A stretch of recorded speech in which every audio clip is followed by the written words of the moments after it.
आज की कहानी है एक ऐसे घर की जो खाली है, या शायद नहीं। और उस घर में है एक खिड़की, एक बहुत ही रहस्यमयी खिड़की। तो चलिए इस राज से पर्दा उठाते हैं। सोचिए जरा, किसी को एक पुरानी धूल भरी डायरी मिले और उसके पहले पन्ने पर लिखा हो, अगर तुम ये पढ़ रहे हो तो शायद तुम भी उन्हीं की तरह फंस गए हो। रोंगटे खड़े हो गए ना? ये कोई चेतावनी है या फिर एक जाल? और यही सवाल इस पूरी कहानी की जड़ है। आखिर एक डायरी में ये शब्द क्यों लिखे थे?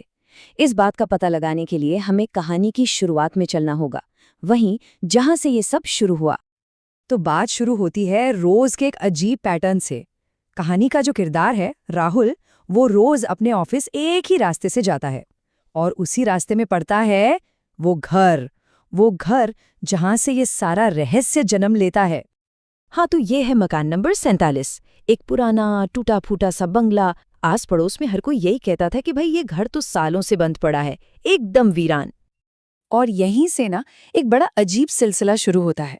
राहुल नोटिस करता है कि हर सुबह एकदम घड़ी देखकर ठीक 9 बजे उस घर की पहली मंजिल की एक खिड़की थोड़ी सी खुली हुई होती है, और फिर हर शाम जब वो ऑफिस से लौटता तो देखता कि वही खिड़की बंद है। मतलब पहले दिन उसने शायद ध्यान नहीं दिया, दूसरे दिन भी, पर जब तीसरे दिन भी ठीक वैसा ही हुआ तो राहुल का माथा टनका। मतलब सोचने वाली बात है, एक बंद पड़े घर में एक खिड़की अपने आप कैसे खुल और बंद हो सकती है? कौन था वो, या क्या था वो जो उसे रोज खोलता था? राहुल के मन की जो जिज्ञासा थी ना, वो अब एक गहरे शक में बदल गई थी। तो अब राहुल ने ठान लिया था, वो इस राज का पता लगाकर रहेगा, और इसके लिए उसने चुना आधी रात का वक्त, आधी रात की पड़ताल। घड़ी में रात के 11:30 बज रहे हैं। राहुल उस बंगले के ठीक सामने खड़ा है, सांस रोके इंतजार कर रहा है। चारों तरफ बस एक अजीब सी खामोशी और हवा में एक टेंशन। वहां का मंजर कुछ ऐसा था, सर्द हवा चल रही थी, गली में दूर दूर तक कोई नहीं था। घर का मेन दरवाजा तो जैसे पता नहीं कब से सील था, और बाकी सारी खिड़कियों पर धूल की इतनी मोटी परत थी कि साफ पता चल रहा था कि सालों से किसी ने हाथ भी नहीं लगाया होगा। और तभी राहुल की नज़र एक ऐसी चीज पर पड़ी जिसने उसके शक को यकीन में बदल दिया। जहां घर की बाकी सब खिड़कियां धूल से अटी पड़ी थी, वहीं वो एक खिड़की, वो रहस्यमयी खिड़की, एकदम साफ थी, बिल्कुल साफ, जैसे मानो रोज उसे कोई चमकाता हो। ये बिल्कुल नॉर्मल नहीं था। और फिर जैसे ही घड़ी की सुइयों ने 12 बजाए, क्रीक, एक धीमी दिल दहला देने वाली आवाज आई। वो साफ खिड़की अपने आप धीरे धीरे खुलने लगी। कोई हवा नहीं, अंदर कोई इंसान नहीं, फिर भी वो खुल रही थी। अब राहुल के सामने एक ही सवाल था, भागे या सच का सामना करे? डर और हिम्मत की इस लड़ाई में आखिरकार उसकी हिम्मत जीत गई। उसने फैसला किया कि वो अंदर जाएगा, क्योंकि अब वो जान चुका था कि खिड़की का भयानक सच उसे अंदर जाकर ही पता चलेगा। घर के अंदर हर तरफ बस धूल और एक अजीब सी खामोशी, सिवाय एक चीज के।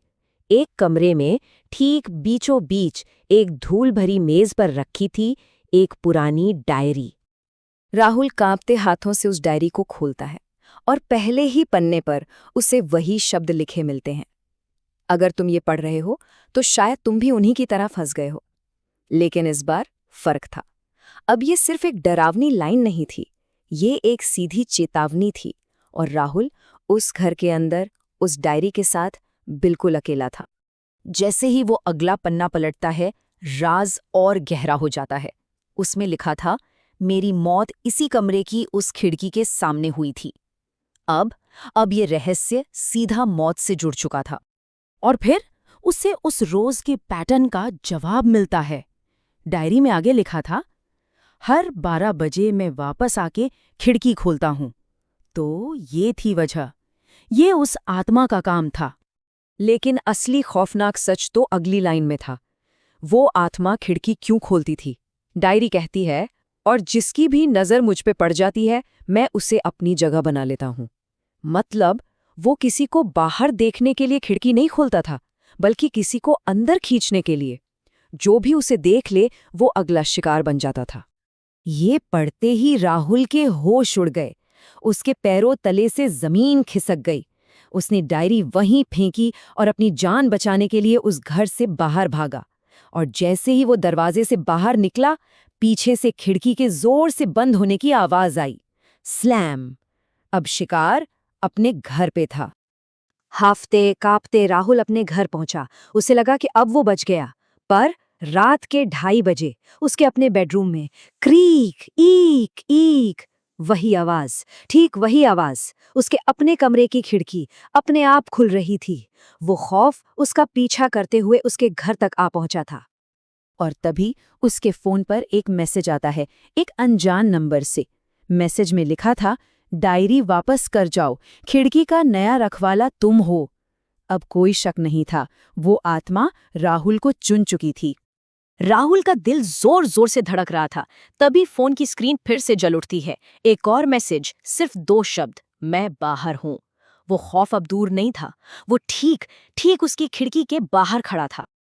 डर से कांपते हुए राहुल हिम्मत करके अपनी खिड़की की तरफ देखता है, और बाहर अंधेरे में उसे एक परछाई दिखती है। एक परछाई जो सिर्फ और सिर्फ उसे ही घूर रही थी। अब उसकी बारी थी। और फिर उस परछाई में से एक फुसफुसाहट सुनाई देती है, जो शायद इस कहानी के सबसे डरावने शब्द हैं। अब तुम्हारी बारी है खिड़की खोलने की। राहुल का अंजाम अब तय हो चुका था।